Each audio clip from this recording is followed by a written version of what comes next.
Good evening, everyone. My name's Kristen Fletcher. I'm the Programs Manager here at the Haley Public Library.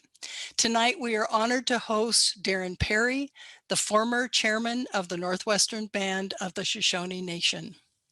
Before we begin, I would like to recognize that we are gathered together right now on the traditional homeland of the Shoshone and the Bannock peoples, collectively known as the Niue, and thank and acknowledge them as the past, present, and future stewards of the land and waters that support us. I invite you to join me in that acknowledgement, in that respect, and in that gratitude. So I always like to feature a book that we have here at the library, and I'm sure you can practically guess which one it is. This is Darren's book, The Bear River Massacre, A Shoshone History, which we have here at the library to check out. You can also get it easily on Amazon as well and get it to your door if you've got Prime in just a couple of days. So it is my honor to introduce Darren Parry. As I mentioned a moment ago, he is the former chairman of the Northwestern Band of the Shoshone Nation. He serves on the board of directors for the American West Heritage Center in Wellsville, Utah, the Utah State Museum Board, the Community Advisory Board for the Huntsman Cancer Institute, the American Indian Services Board, which provides scholarships for Native American students around the country, and the Weber State University's National Advisory Council. He attended the University of Utah and Weber State University and received his bachelor's degree in secondary education with an emphasis on history. He is the author of The Bear River Massacre, A Shoshone History, and teaches Native American history at Utah State University. His passions in life are his family, which includes his wife Melody, 9 children, and 13 grandchildren. His other passions are his tribal family. He wants to make sure that those who have gone before him are not forgotten. It is also important to him that all people's perspectives are heard and respected. So a warm virtual Zoom welcome for Mr. Darren Parry. Darren, you'll need to unmute yourself. And I thank you so much for taking the time to share your band story with us and the exciting news of this interpretive center. So I'll turn it over to you. I will unspotlight me, so you can take it away. Oh, thank you. And thank you to all of you who have logged on tonight to hear this story.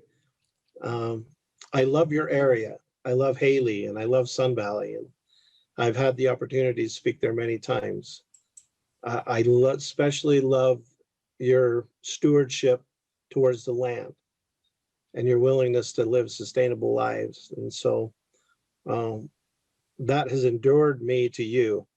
And I wish we could be in person, but maybe next year. So I want you to know that American history for a long time was written and taught as a single story, a narrative of nation building and unending progress that united its participants into a single American experience. It was a national success story celebrating human triumphs made possible in a society based upon principles of liberty and equality, or so we thought. In years past, historians sometimes ignored or dismissed peoples whose experiences didn't conform to this master narrative, and often dismissed were the experiences of the American Indian. After all, our story is one of decline and suffering rather than one of unending progress. When the Indian story was told, however, it was usually portrayed as one futile resistance to the march of civilization. Just like in the movie, Native American history was little more than a chronicle of hostility towards the settlers. The images of savage warriors attacking settlers became firmly fixed in popular concepts of the past that has really been well documented by Hollywood. But times change, and history and the stories that we tell about how we understand them changes too. Understanding the past involves looking at history from the viewpoints of many people who have made it over time. American Indians must be included as a central strand in the history of the United States. Our historical experiences require that we look beyond the stereotypes and rethink some basic assumptions that we have about history. I have come to realize over a lifetime that when we reduce history to just data, and when we remove the emotional or storytelling side of history, we sometimes lose the humanity that makes history so important. And that is why our Native American story is so important. Not long after the final shot was heard echoing through the Preston Valley and the final breath of the dying was taken, the work of remembering began. When Colonel Patrick Edward Connor massacred a peaceful band of Shoshone Indians on that cold winter morning, he controlled for a time what was to be remembered, but not anymore. Have you ever had a memory sneak out of your eye and roll down your cheek? I have that all the time when I think about the massacre of my people at Bear River. For thousands of years, tribal elders would sit down with the young children and tell them stories. The stories were always the same. There was never a word out of place. It had to be that way. It had to be accurate. Our children needed to hear the stories as their elders had heard the stories from their elders.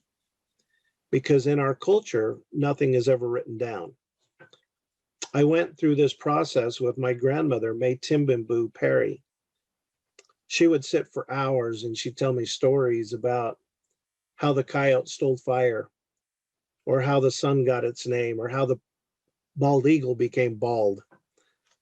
And then with reverence in her tone and sometimes a tear in her eyes, she would relate the story of the massacre at Bo-Ogai. There's an old saying that says, when an old Indian dies, a library burns. And that was never as true as it was about my grandmother, May. As I grew older and I attended school, I developed a great love for history. And then one day in class, I suddenly realized something.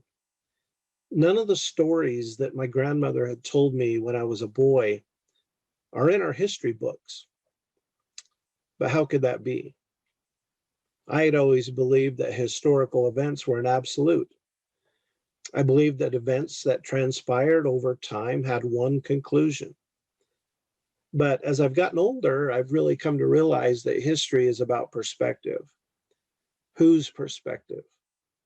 And then one day I was fortunate enough to hear a quote by the great English leader, Winston Churchill. He said that history is only written by the victors. Well, I guess that explains to then why Native American histories are never written, but they need to be. Chief Sagwitch and his band lived like their forefathers had lived for hundreds, if not thousands of years. The Shoshone were hunters and gatherers. We traveled with the changing seasons. Sagwitch was born in 1822 at the beginning of the fur trading era, which means he really never knew a time in his life without the presence of the white man. The Shoshone referred to themselves as Niwa, which means the people. They looked upon the earth as not just a place to live, but something so sacred and special that we called her mother.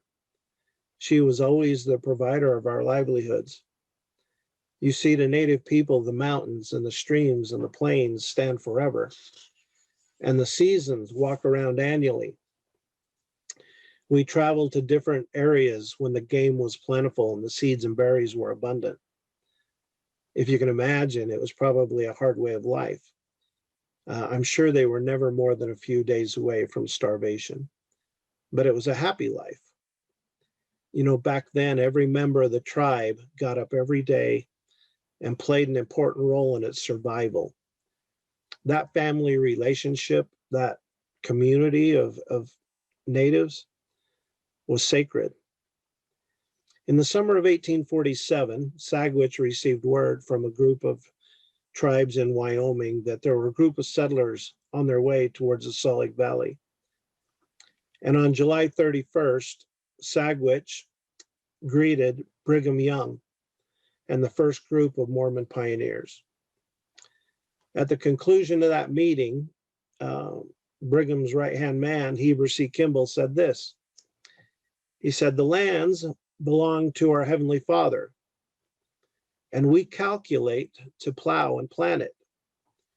He went on to say that no man shall have the power to sell his inheritance, for he cannot remove it. It belongs to the Lord. My people were about to experience for themselves what manifest destiny looked like. Within a few short months, disputes arose between the pioneers and the Shoshone over the land and maybe the payment of rent. Chief Sagwitch, his life and the life of his people were about to get complicated. And by the way, Sagwitch is my great-great-great-grandfather, so I'm a direct descendant. Over the next few years, as more and more saints arrived to the valley, good land was now becoming scarce. In 1856, the church sent a man named Peter Mon and others north to settle where I live today, the Cache Valley, for good. That one act would have a devastating effect on my people. Not long after, other saints would soon arrive. In those early days, the saints referred to Sagwitch and his people as the friendly ones. As resources began to become scarce, those same saints began to describe us as thieves and beggars, which was probably true from their perspective. The irony, though, in that for me is that the LDS people themselves had suffered so much hate and injustice since their founding. It's hard for me to believe that they could be found guilty of doing the same. Peter Mon, who is now the area authority for the church, said this. He said, "With extraordinarily good luck, the California volunteers will wipe them out. We wish this community rid of all such parties. And if Colonel Connor can be successful in reaching that bastard class of humans who play with the lives of the peaceable and the law-abiding citizens in this way, we shall be pleased to acknowledge our obligations." End of quote.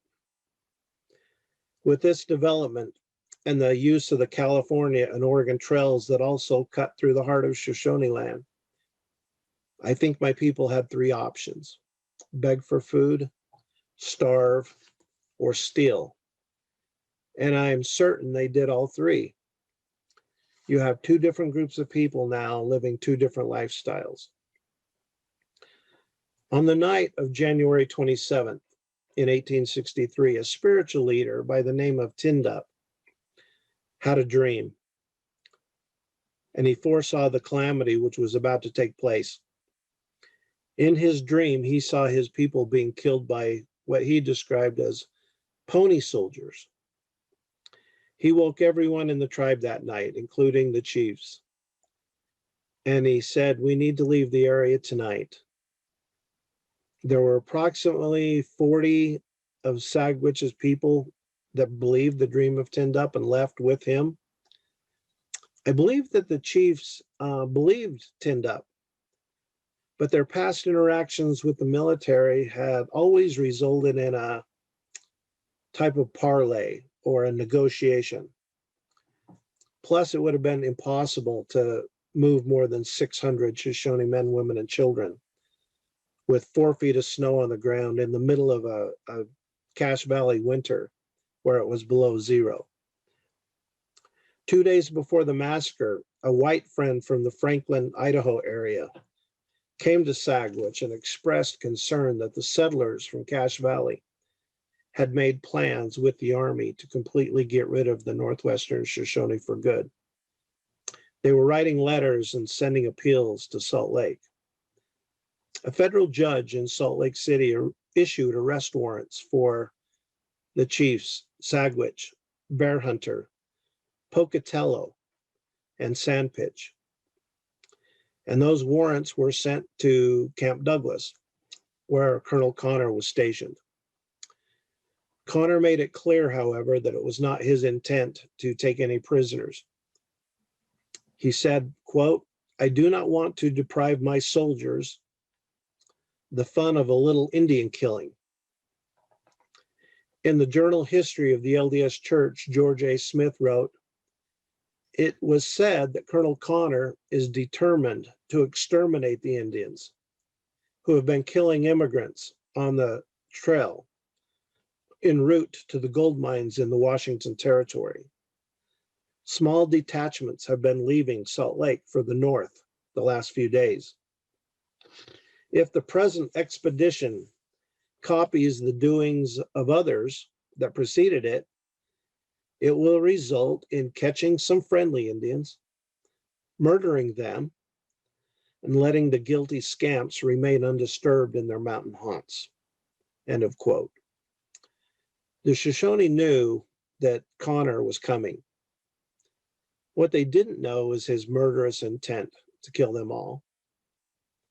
Sagwitch, being an early riser, got up as usual on the morning of January 29th in 1863.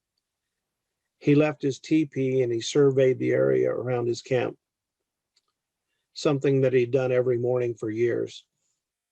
He had a deep sense of stewardship over his people. It was his responsibility to look after their needs.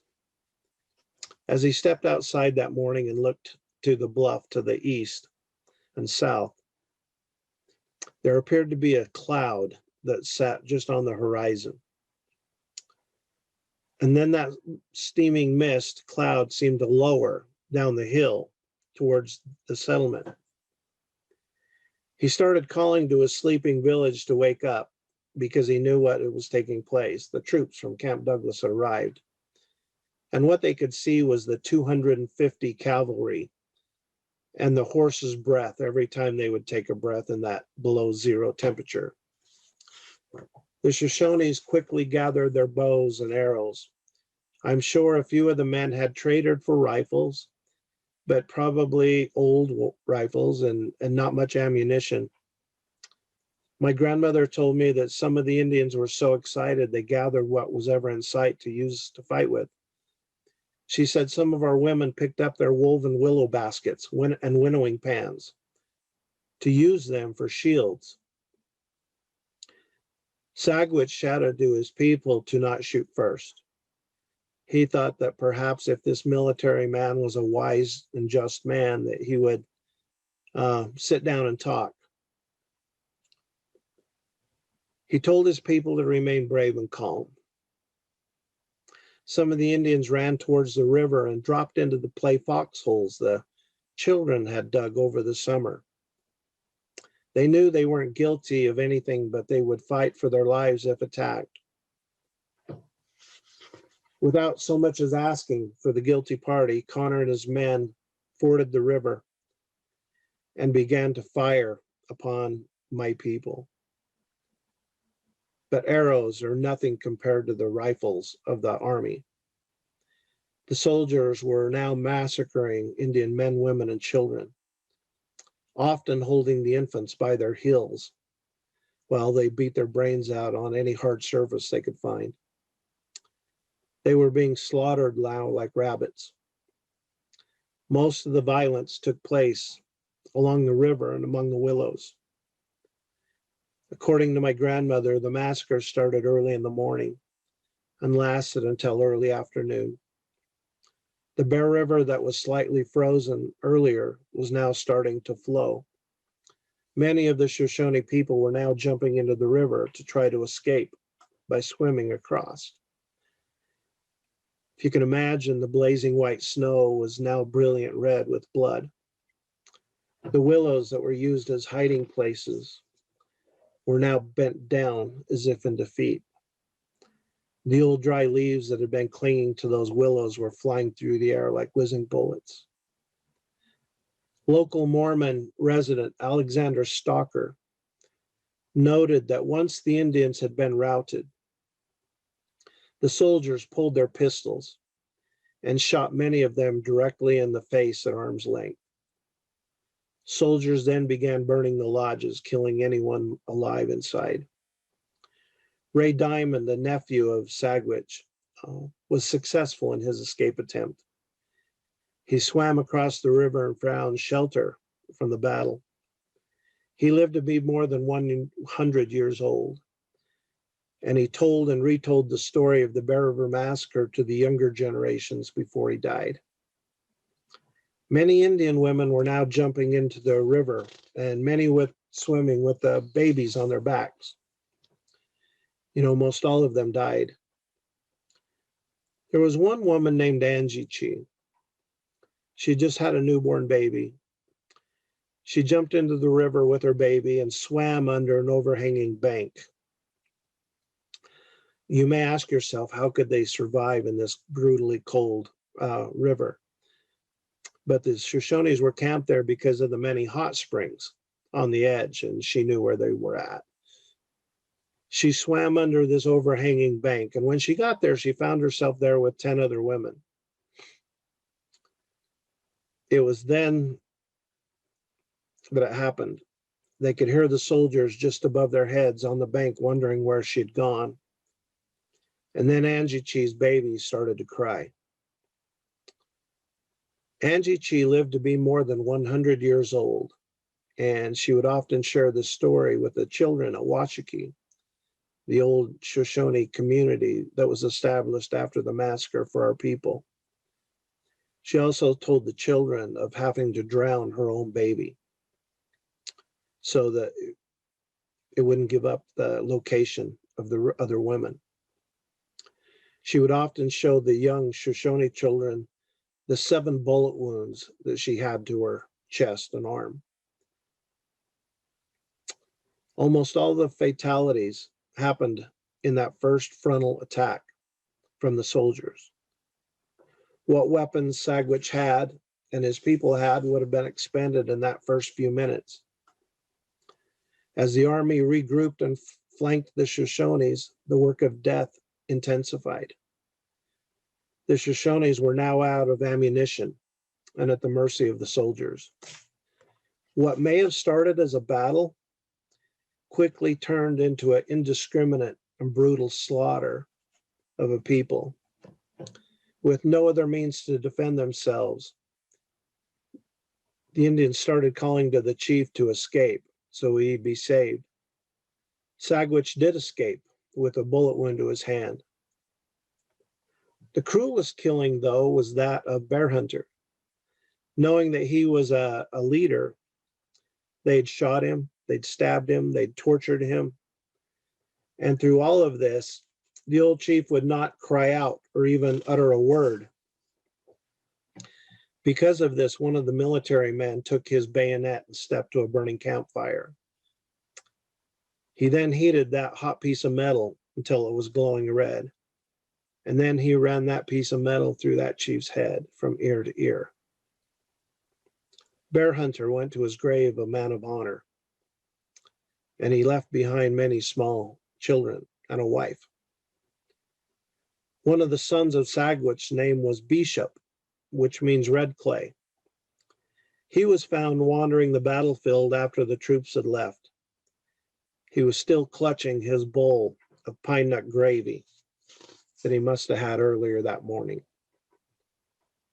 Many years later, Bishop, who now went by the name of Frank Timbimbu Warner, who was sold to a Mormon family, as he recalled the massacre, he said, "Just think, at the tender age of 2 years old, receiving 7 bullet wounds, which I still carry today as souvenirs of that merciless battle, when women and suckling babies met the death at the hands of civilization."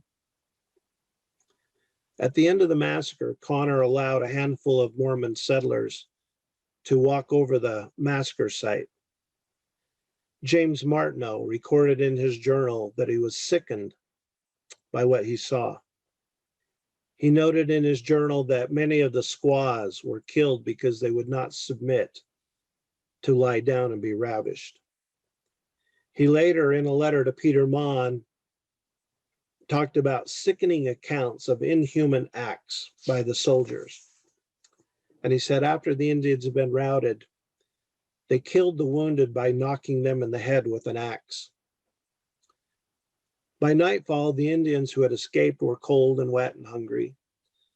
There was no food to be found. The soldiers had done a really good job of burning all of the lodges and scattering the food. All of those lodges were burned except one, and it was Chief Sagwich's lodge that was left. He said it looked like it was made out of a net because there were so many bullet holes in it. After the soldiers left, he made his way to the teepee, and as he entered, he found his wife had been killed. Beside her was an infant daughter who was still alive.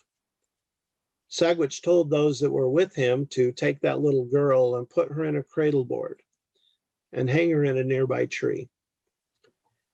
He hoped that a settler family from Franklin would pick her up and raise her to adulthood. He knew that without nourishment from its mother, that the baby was going to die anyway. That young girl was picked up, and she was raised by a Mormon pioneer family in Franklin, and she was known as Jane Hull. And her grave is located near Ogden, Utah today. She lived to be more than 90 years old and had a family. That next morning, local Mormons William Head, William Nelson, and William Hull traveled to the massacre site at the request of Brigham Young to look for survivors. Hull later recorded in his journal, "We drove our sleighs as far as the river.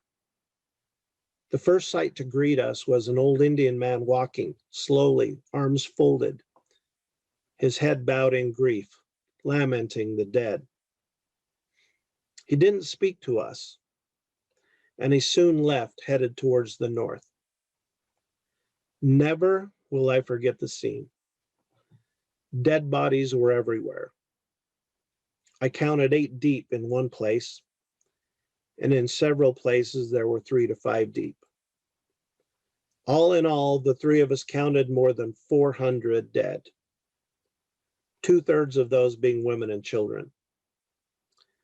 We did find 2 Indian women alive whose thighs had been broken by bullets.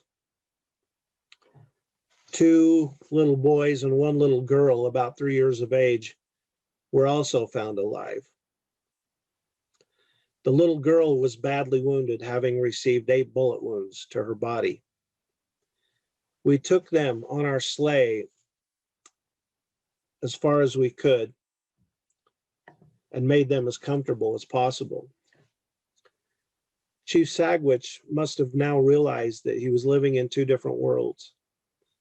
One group was greedy and wanted the land and wanted everything.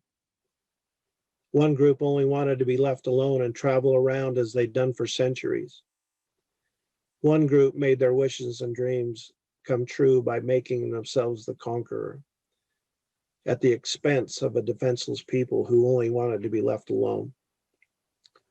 Ralph Smith, an area settler from Franklin, summed up the sentiments of the local Mormons, who looked upon the massacre as gruesome but necessary. And then he added, the work of Patrick Connor and his soldiers was nothing less than an intervention from our Heavenly Father. You know, how did the saints here in the Cache Valley remember? And what did they think after the massacre? Mary Ann Weston Mon, wife of Peter Mon, wrote, the residents of Cache Valley regarded Connor's efforts as an imposition of providence in their behalf, and commented that the Indians had caused so much trouble that patience had ceased to be a virtue. Henry Ballard, Bishop of the Logan First Ward, mentioned the massacre in his journal and commented, This put a quietus upon the Indians. The Lord raised up his foe in Colonel Connor to punish them without us having to do it. We had bore a great deal from them, and still we have been feeding them. Yet some of the wicked spirits among them would stir up trouble against us. A man named George Farrell, secretary of the Logan Second War, recorded in the official minutes that the people of Cache Valley looked upon the movement of Connor as an intervention from the Almighty God, as the Indians had been a source of great annoyance to us for a very long time. And finally, in a letter from Peter Mon to Brigham Young dated February 4th, just a few days after the massacre, he said, "I feel my skirts rid of their blood. They rejected the way of life and salvation that we have pointed out to them from time to time. And thus those Indians have perished, relying upon their own strength and wisdom." So how did the people of Cache Valley come to terms with this tragic event?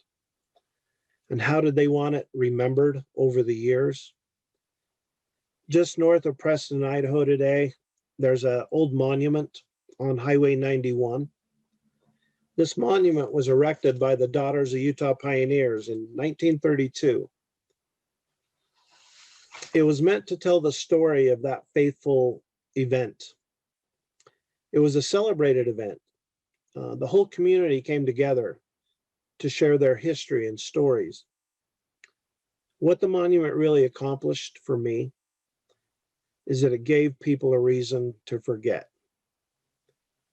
A monument like this and others strips us of our obligations to find out for ourselves what actually took place. And monuments always tell us how they want the past to be remembered. You see, humans have great memories for what they want to remember. In commemorating the battle, you forget the uglier parts of history, and you only focus on the heroism of the soldiers and the saints. That's the kind of monument that was erected by the Daughters of Utah Pioneers that exists there today. But that narrative now becomes the story. Nowhere mentioned is the story of the Shoshone people that were murdered. It became a story of the pioneer women and the brave soldiers that they took care of. In constructing this monument, you really firm up memory and you create a false history. There's a plaque on the thing that says, "Attacks by the Indians on the peaceful inhabitants in this vicinity led to the final battle here on January 29th in 1863. The conflict occurred in deep snow and bitter cold. Scores of wounded soldiers were taken from the battlefield to the Latter-day Saint community of Franklin, Idaho. Here, pioneer women, trained through trials and necessities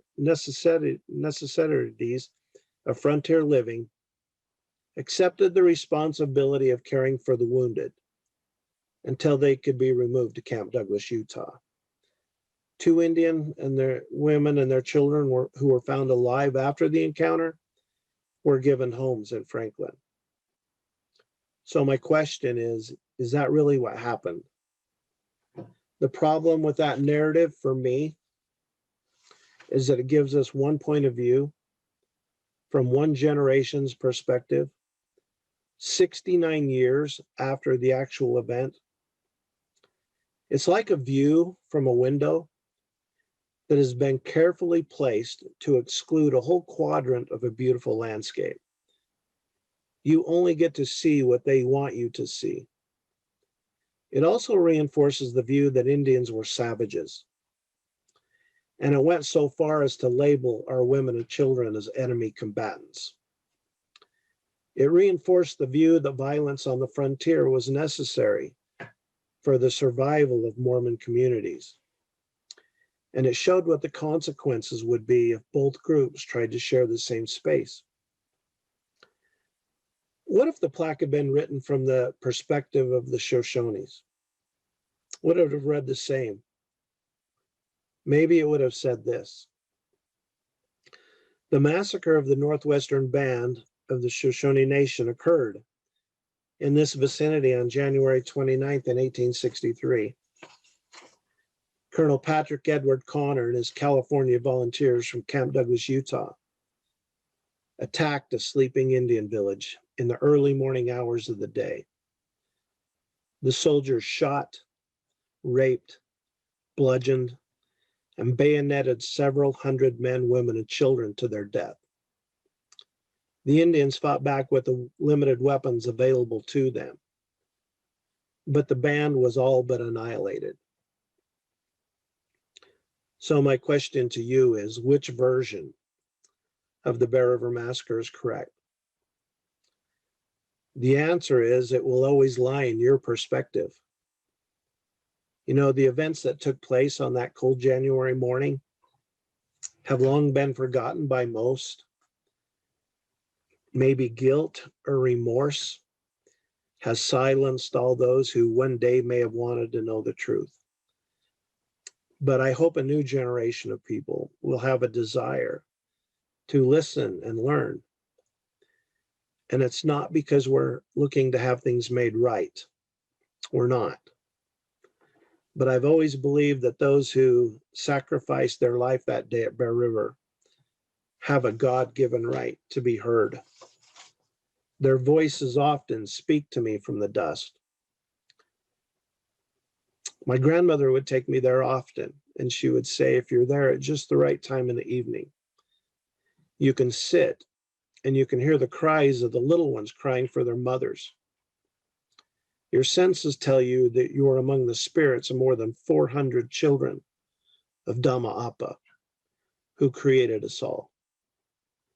You don't have to see things as they were to know that a terrible injustice had taken place at that site. You can feel it. There's a feeling there. We remember and we honor the past because it really allows us to succeed in the future. Someone once told me, never let your past experiences harm your future. Your past cannot be altered, and your future doesn't deserve the punishment. I am grateful that past negative experiences didn't alter Chief Sagwich's future because it would have altered mine. I believe that the most successful Native Americans today are those who can best balance culture and change. We honor our culture. We honor those who have gone before and those who died. They are really important to us, but we realize that we live in an ever-changing world. And as a tribal leader, it's my job to prepare our youth to change and succeed with it. The massacre at Boa Ogai has taught me many lessons over the years. It has taught me that bad things happen to people. How we respond to those events, though, in your life will determine your character and who you become. It has taught me also to offer unconditional forgiveness, but it doesn't mean we need to forget. It has taught me that ordinary people can affect change. My grandmother refused to accept the narrative on that plaque that was erected by well-meaning people in 1932. And now, as a result, we have a voice. Forever, that site was called the Battle of Bear River by the National Park Service because of May Timbimbu Parry's lobbying Congress on numerous occasions. They finally changed the designation nationally to the Bear River Massacre. The massacre has taught me that as we preserve history, it's important that all views are represented and respected, not just mine, or not just yours. It has taught me that everyone has a story worthy of being told. What is your story? Because your story is as important as mine. My grandmother always told me, she said, Darren, no one has ever wanted to hear our story before. One day you will have to make them listen. And it has also taught me that the souls of my ancestors peer out from behind my mask of skin, and that through my memories, they get to live again. Tell me a fact and I will learn. Tell me a truth and I will believe. But tell me a story and it will live in my heart forever. Ultimately, the story of Bear River is our story. And in some ways, I hope you can respect the story that we want to tell, as well as recognize your role within that story. You see, history doesn't always affirm us. Sometimes history challenges us to think about an uglier past that we'd rather not have. But you know what? That's really the power and the benefit of history. It connects us to the past. History connects us to our humanity and our inhumanity. But it always offers us a way to move forward, especially in a circumstance like this with the Shoshone people and you moving forward in a story that connects us, not in the prettiest of ways, but to move forward to a new relationship that really is a 21st century relationship based on respect. Respect for the truth and what happened in that past moment. Then and only then will you ever get the possibility for reconciliation and forgiveness. I'm honored to share the story of the massacre with you tonight. And Kristen, if we can just talk for a few minutes, I brought a couple of slides that we can share with you, but we'll talk about some of the restoration work that we are now doing at the Bear River Massacre site. So Darren, would you like me to share those slides then? Yes, yeah, just go Okay. to slide 1 and we'll talk about, there's 12 slides and we'll go through them, and then if you have questions at the end, we can do that. So everybody, as I'm doing this technical part, feel free to enter any questions or comments into the chat. And I see we've got one now, so but we'll respond to those questions at the end.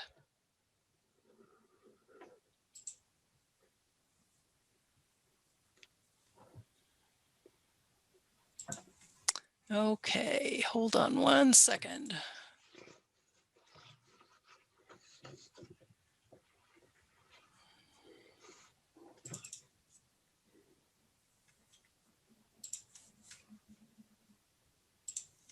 Okay.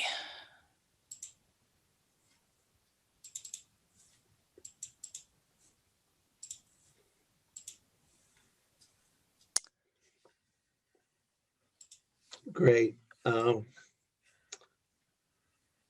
In 2018, let me back up. Before that, our tribe is one of the few tribes in the United States today that does not have a reservation. We were going to move to Fort Hall with the Shoshone Bannock, and we never did. We lived on a small farm called Washakie in northern Utah. There we learned to farm and raise crops and agriculture. Something significant happened though in 2018. We were able to purchase over 700 acres of the Bear River Massacre site, the sacred burial ground. No bodies were ever buried that day. And so those bones are still there just beneath the surface. This is only the beginning of a journey really that started more than a century and a half ago when that shot was heard echoing through the Preston Valley. If you want to go to the next slide.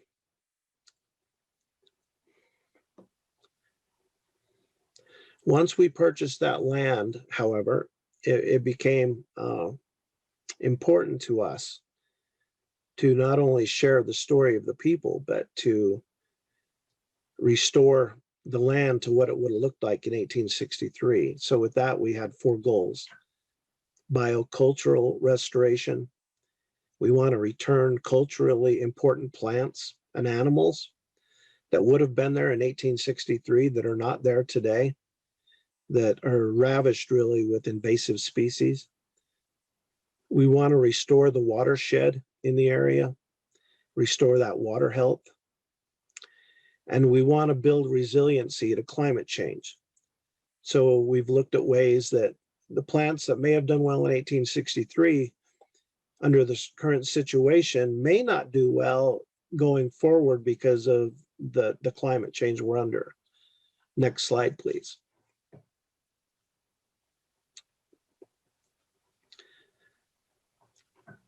As important as the stories are about the people, and this is our spiritual leader, the story of the land, the life is equally as important. You know, Native Americans don't, and my grandmother did such a wonderful job instilling this in me. She would tell me, we are not any more important than the plants and the animal lives. And not only was it important to know the names of the plants, but we needed to know their songs. We needed to know them intimately because they were equals with us in every respect. And she would often refer to the animals as our animal kinfolk, which really instilled in me a different view of how I looked at the earth and how I looked at resources that were placed on the earth. So while telling the stories of these people is important, telling the stories of the plants and the animals and getting them back to where we can do that is equally as important. Next slide. This is at the hot spring. I was there the other morning right when the sun came up. And what stories can we tell about the land? What stories can you look out here and see? I mean, it's a living, breathing place. And the story of the land and animals is equally as important with everything that we do. And so, next slide. That's an image of the hot spring from up on the bluff. Where those cows are located down there is the killing field. That's where all of the bodies lie today. And we will not do anything there. But we really want to look at this, and as we build this interpretive center and build walking trails down to the hot spring and around, we really want to tell the story of the land and what that land means to us and what Mother Earth needs to us. Next slide. Here's a view from the hot spring down closer to the hot spring. My people have always felt one. The one reason we wintered there was because of this hot spring. It's actually 186 degrees. So you wouldn't get directly in it, but you could certainly get in it as it meets the Bear River. And so, you know, our people always believed that we were created from the dust. And when our bodies pass, then our bodies will return to the dust. But our spirits will live on forever. Next slide.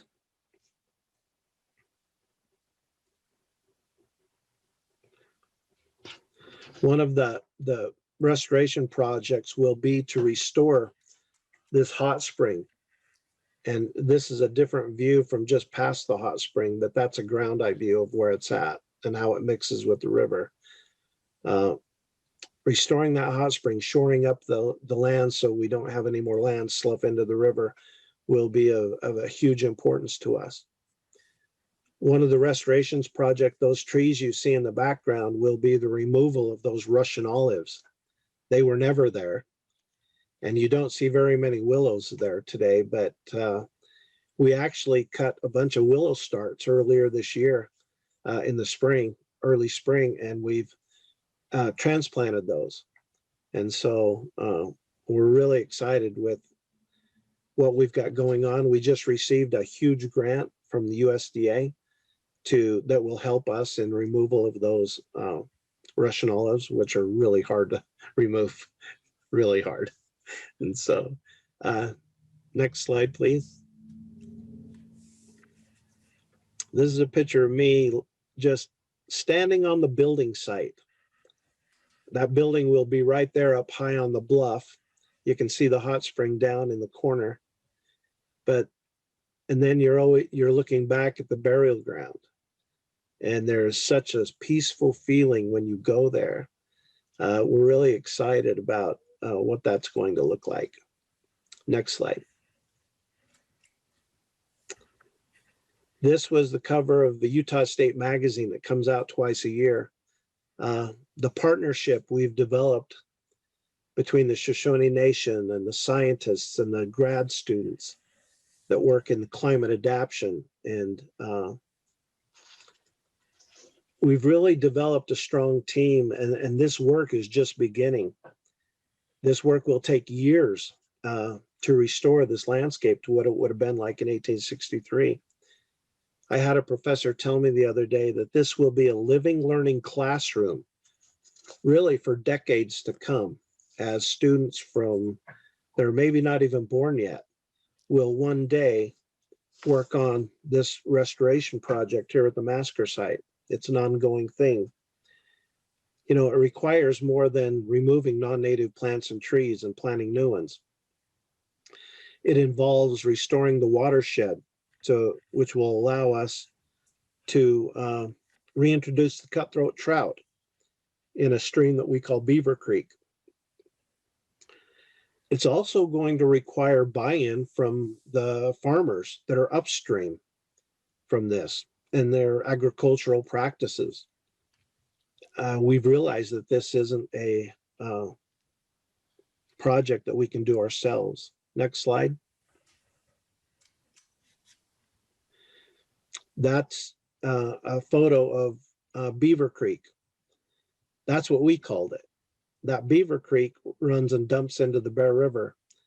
And that was an important piece of property for our people.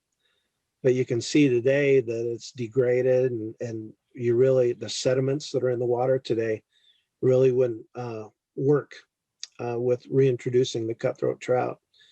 We have many environmental groups working with us, including Trouts Unlimited. So we're relying on many people with many expertises that will allow us to work together. The other day we met there and there were 60 people from probably 20 different agencies. And I said, healing begins when you bring people together. And this is what this project has really done for us. Today, it's not called Beaver Creek. The pioneers changed it to Battle Creek because it's right in the heart of what took place. And so we'll change it back to Beaver Creek, though. So we're actually reintroducing the beaver in there. Some of the farmers aren't very happy, but we think we're going to do it responsibly. And really to bring about, you know, more willows and more trees, more cottonwoods, and will allow more birds and animals. And so we're really trying to do it the right way. Next slide. This is a drawing of what the interpretive center will be. It's an 8,000 square foot building. The reality of finally being able to tell our story from our perspective is really powerful to me, and I get emotional when I talk about it. The purchase of the Bear River Massacre site will help our people reconnect to this sacred place while providing an impetus to be better stewards of the land. You know, voices that have been quiet for a long time, more than a century and a half, are now beginning to be heard again. Alliances have been formed between us, community leaders, and Utah State University. Will all help us bring back what we thought was lost forever. As important as the habitat restoration is, the preservation of our people and the stories that we tell is equally as important. We are just now, as a nation, beginning to take back this narrative. And this is our story, and we will be heard. I say a prayer and it starts out, "O great Spirit, whose voice I hear in the winds and whose breath gives all to the world, hear me." And I think by being here tonight with you and sharing this story with many other communities around, I think we're finally being heard. So last slide. If you want to learn more about the project, you can go to boogai.org. It has pictures and history, and it allows you to do a donation online securely if you'd like. Just gives you more information about what we're trying to do. I included my email address and my personal cell phone. And so Kristen said, "Do you really want to give your cell phone?" And so, yes, I really do. And I'd be honored if you'd like to go on a site tour. I'd be honored to meet you there on any day of the week. And I'd be honored to share more things with you as it is applicable. But certainly reach out. I speak to a lot of school groups, church groups, a lot of people that are just really interested in learning more about the history of the people that were here before your ancestors. And so with that, I'm certainly honored to be here tonight and to share a few moments with you. I never get tired of sharing the story of our people. It's that important, and it was important to my grandmother, and it's important to me too. And so I'd be honored to take some of your questions if you have questions. Sure. Let me get out of there and there. Okay. And let's see. I'll add me here. And thank you for that deeply moving presentation, Darren. It was heartbreaking and uplifting, and it's not usual to have those two combined. So thank you very much.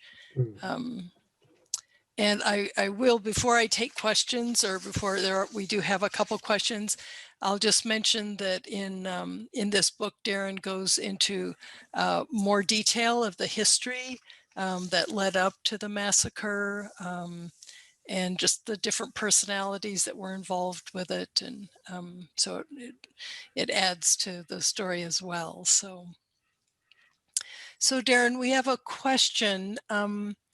How does what happened affect how you teach at USU? And what do you hope to instill in your students now and for the future? That's a really good question. It affects everything. It affects every day that I teach the students. It comes from a different place. It's personal to me. And when I talk about the history of our people, and not only our people, but Native American communities all over the country, from the time of colonialism, there's heart-wrenching stories like these in every Native community. And I'm certainly conscious of that. But when I get to the part about the Shoshone people, it certainly brings a new level to it that you really can't do justice unless you've lived through it and heard the stories from my grandmother, who heard the stories from her grandfather, who was there. And so when they asked me to teach Native American history, I said, "Oh my goodness, you mean you're going to have a Native American history class taught by a Native American?" I mean, since when? And I thought, how cool is that? Because I just get to share a perspective that they've never heard before. When I mentioned earlier that none of the stories my grandmother told me are in our history books, it's still true. You know, you can read a history book, and that's why a lot of people don't like history, is because the way history books are written sometimes. But I'll tell you, if you ever were to sit down at the feet of my grandmother and hear the stories, and then you'd be hooked on it forever, because the stories really bring things to life. I had a young girl ask me the other day, when did they have time to go to school? How did they learn? And I mentioned winter was always the elders' time to tell the stories. Most the other times you were spent foraging and hunting and gathering and saving enough for the winter. And if you had done that, you could sit in your lodge all winter long and have those children sitting at the feet of their elders and hearing stories that really, they're much more than a story. They teach values, and they use animals, talking animals, to teach a value to the kids. And so I was just so fortunate enough to be able to do that. But that's what I try to convey to the students here at the school. I want them to go, they just took a history class. I want them to go out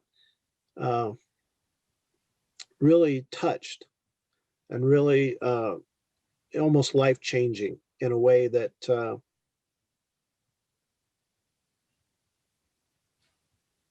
but in a way that, in a storytelling way that really changes who they are as a person.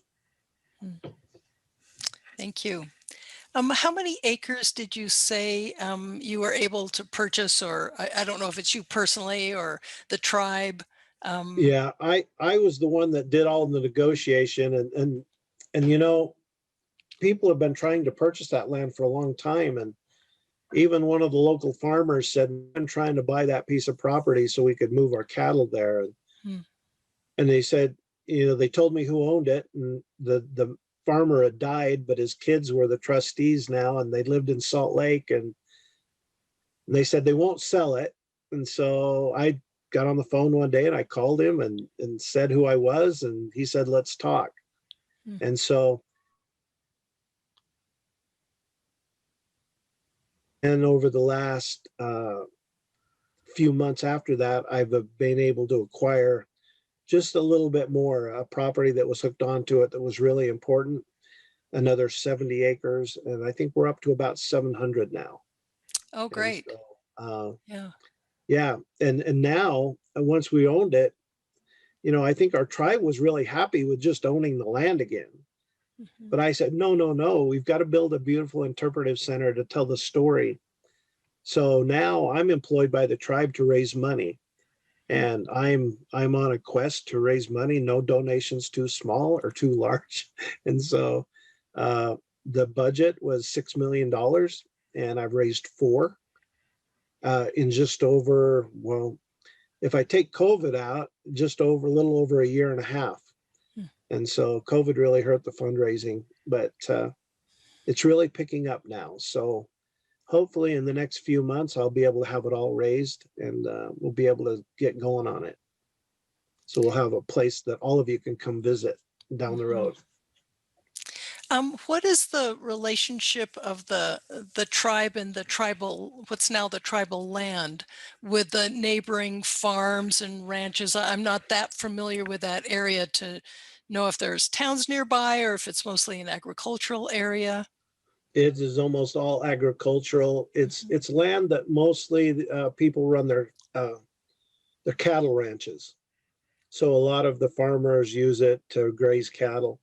We actually have leased out some of it to the cattle ranchers in the area. They keep the grass eaten down and the weeds gone, and the farmers take care of the fences for us. So we've been able to get a little revenue that way too, by just leasing the land, some of the land that's not really that shouldn't be touched. A lot of that property uh, is usable today, but none of it will be farmed or used for agriculture, just used to run cattle on. So Mhm.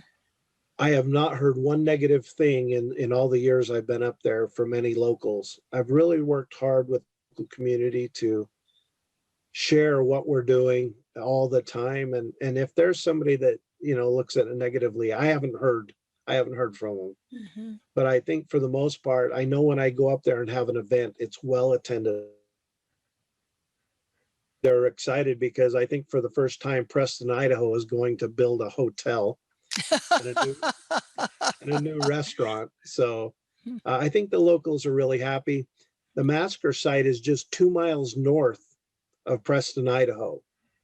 And so, 11 miles over the Utah-Idaho border, nestled in the very southeast end of Idaho.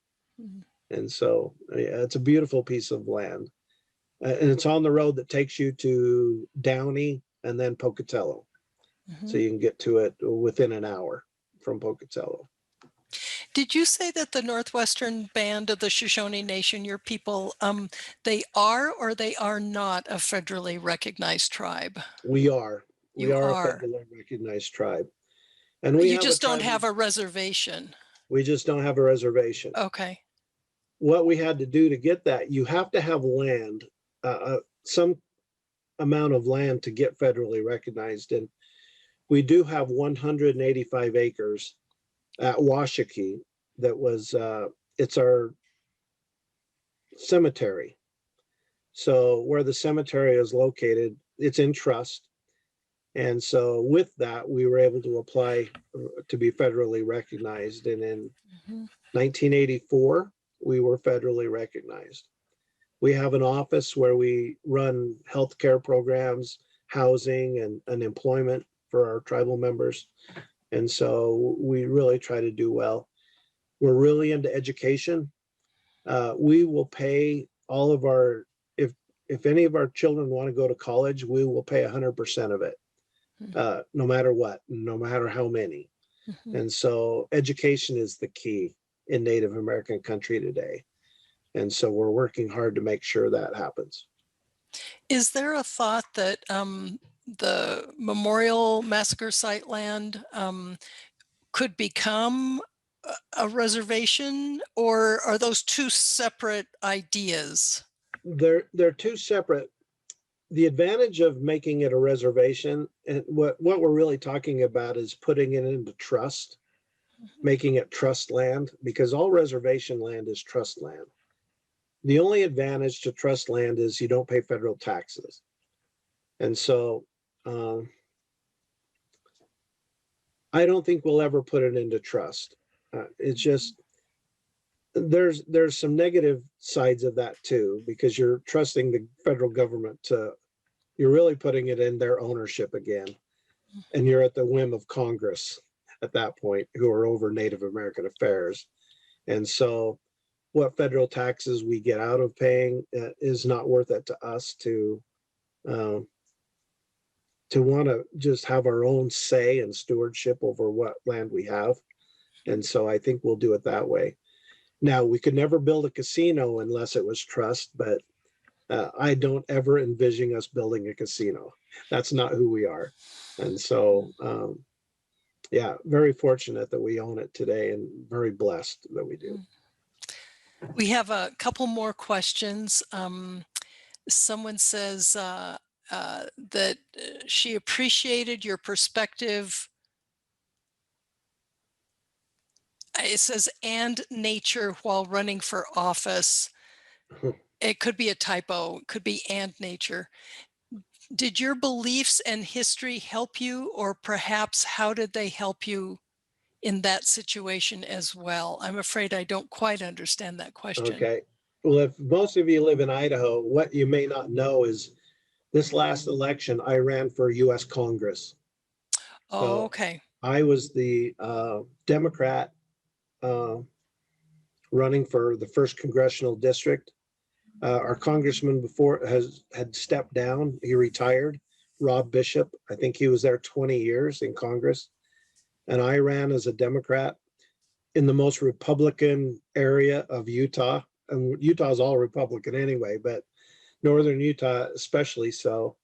And it was important to me. And it wasn't like I thought I was going to win. I never thought I was going to win. It was important for a few reasons. One, it's important for me for people to have a good choice in the government. I wanted, and the other thing is, I wanted to highlight uh, the Native American values that I have today, and especially highlight our stewardship over the land, and how we feel about that, and changes we need to make ourselves to live a sustainable life, and public lands, making sure our public lands stay public and are not sold off to the highest bidder. And so I was able to accomplish those goals. Not only that, I think in the last 20 years, no Democrat has gotten more than 42,000 votes here. It's always like 80% to 20%, just heavily Republican. And I got 80,000 votes. And so while I didn't win, I think I moved the needle quite a bit. And I brought in a lot of people that are really thinking now about climate change and thinking about we need to do something different, and we need to do it soon, and we need to be better to our environment. So in that respect, it was a wonderful experience. I will never do it again, so, ever.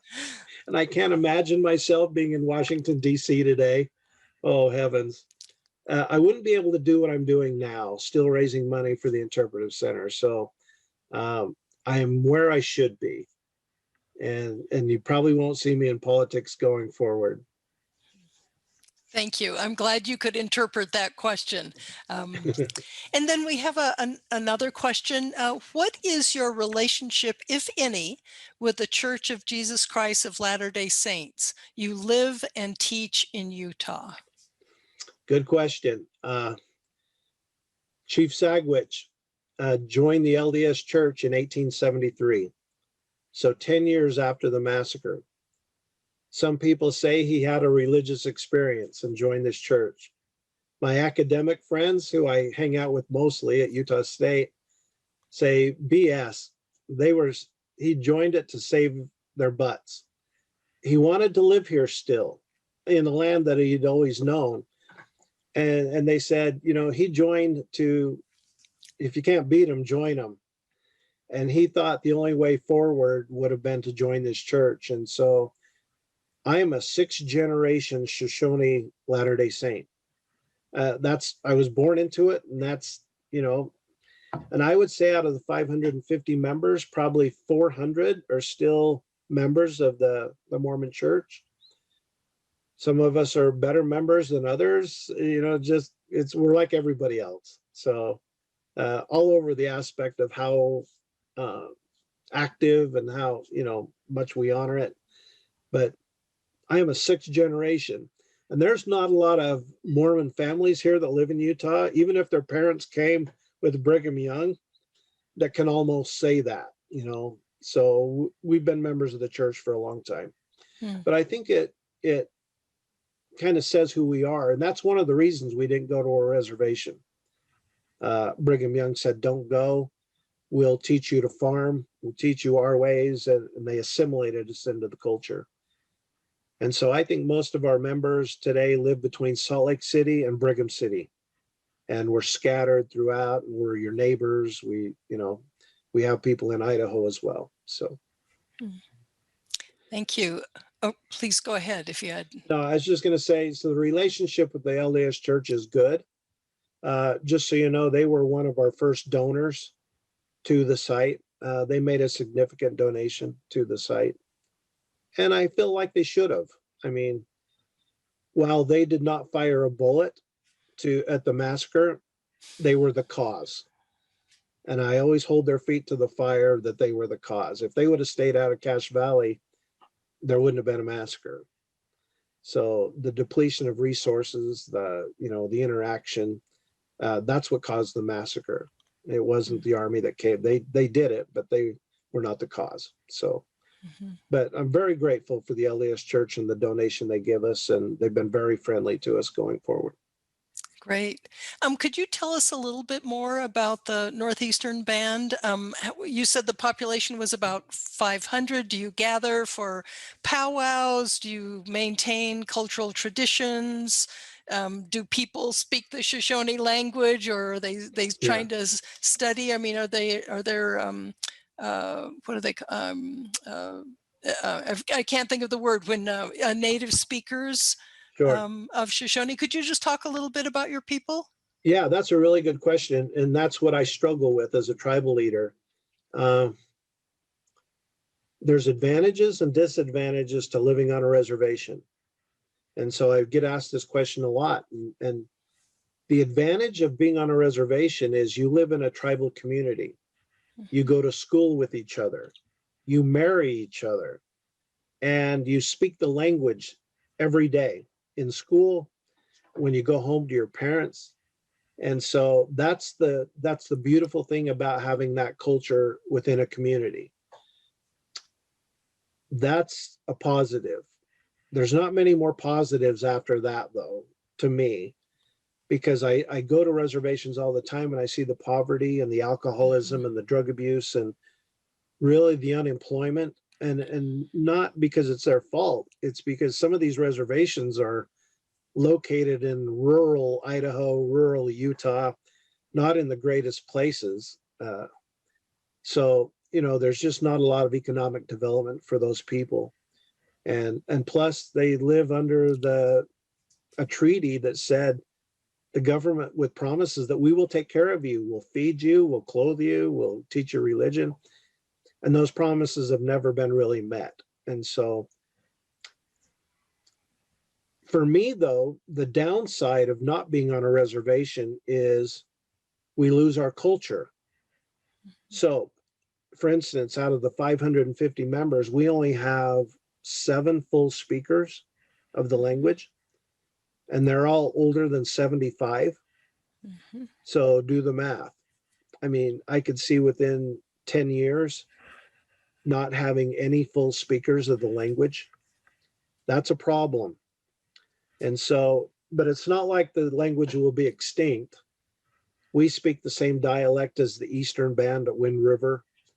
We speak similar to the Shoshone Bannock at Fort Hall. So, it's similar, and we're closely related to the Eastern Band at Wind River. There's 6,000 of them that speak it. So it's not like it's going away, but certainly within the Northwestern Band, it will go away. And that's a problem.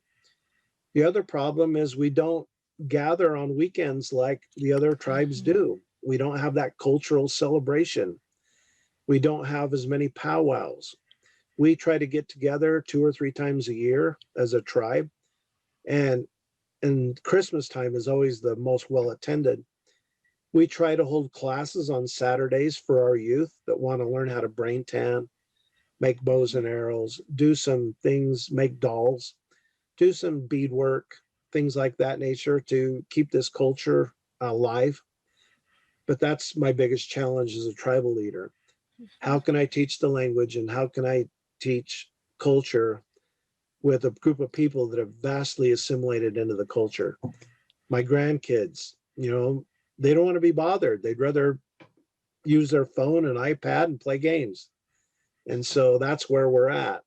It would have been a lot easier if we were all consolidated into a space, but those spaces tend to have more negatives than positives. But so that's my challenge as a tribal leader, to make sure that we are teaching the language and giving the kids the opportunity to teach it. We just for your instance, we just received a grant. I partnered with a professor in technology here. Her name's Breanne Litz. We wrote a grant together to the National Science Foundation she said, "What's your biggest challenge?" And I said, "Our kids not hearing the stories from the elders and really not having a desire to. And the elders feel bad because they're not getting to teach the way they were taught." And so we wrote a grant to the National Science Foundation to use technology to interview the tribal elders. So now any of our kids that want to participate, we give them a laptop, we give them a filming device, and we help them and coach them. So now they're going to elders, they're interviewing elders and using technology, which they are familiar with. My grandkids know more about technology than I do. And so now we've got so many of our kids engaged in this process. We got funded for $1.5 million over 3 years. And so we're buying technology for our kids, which dig it. And now they're going to the elders with coaching from us, and they're interviewing these elders about their old stories that they have in their heads. And we are going to use those at the interpretive center, maybe out on the walking trail with a QR code. If you want to learn about basket weaving, we might have our youth interviewing a tribal elder about how you weave baskets with those red twig willows. And so we want to incorporate that with what we've done, but we've really moved the needle with our youth to engage with the elders much more. And we're seeing healing taking place with the elders too, being able to share these stories. And so it's really worked out well after the first year. And we're right in the middle of the second one right now. So. Well, and since this was a Zoom talk and you're coming to us from the Logan area, what popped into my mind was, geez, maybe you could do Shoshone language classes with the Eastern Shoshone via Zoom or something. I mean, that would Yeah, we be, could. it'd In be, fact, yeah. that's a great idea. I know you've been involved with the Shoshone language projects in the Mhm. past, and so I might use you as a resource going forward. Yeah, That was a Zoom has long taught us. time ago. Well, Zoom has taught us a lot of things that we Mhm. can do, and we don't have to be in the same room together.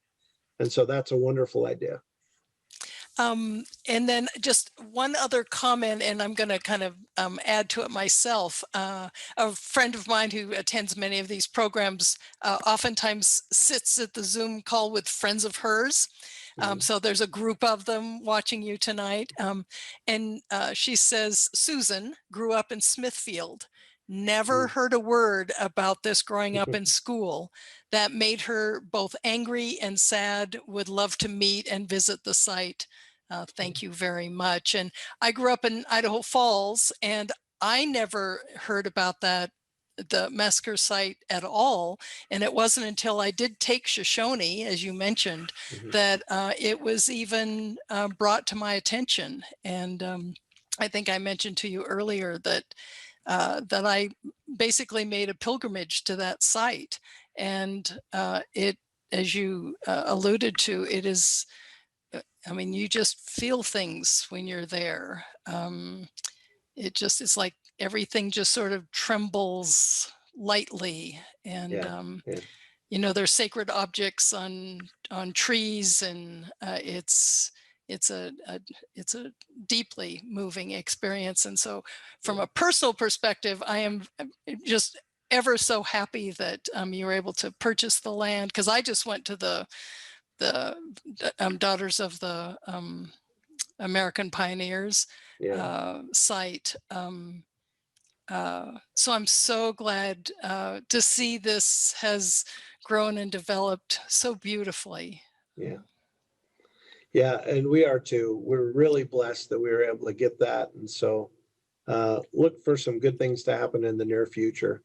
We won't have to meet at that Daughters of Utah Pioneers Monument. We'll have our own space Mhm. that we're, and the reason I didn't want a visitor center, I didn't want a building with things in it. I wanted an interactive cultural center that you can learn about Shoshone plants, Shoshone foodways, medicines that were used from plants.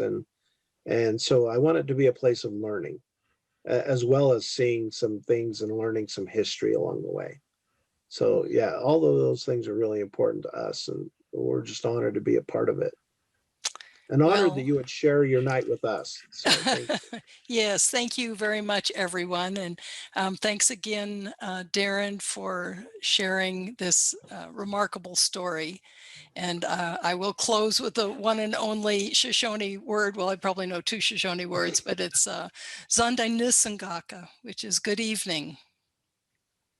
So, Well, I'm blessed that you are all here tonight, and thank you for giving me the time.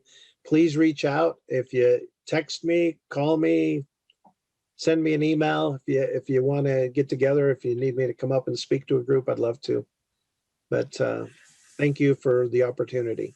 sure. And I'll be sending an email out with his contact information and the website that'll go out in a couple of days. So Okay. thanks, everybody. Good Oh, night. thank you. Good night. Mhm.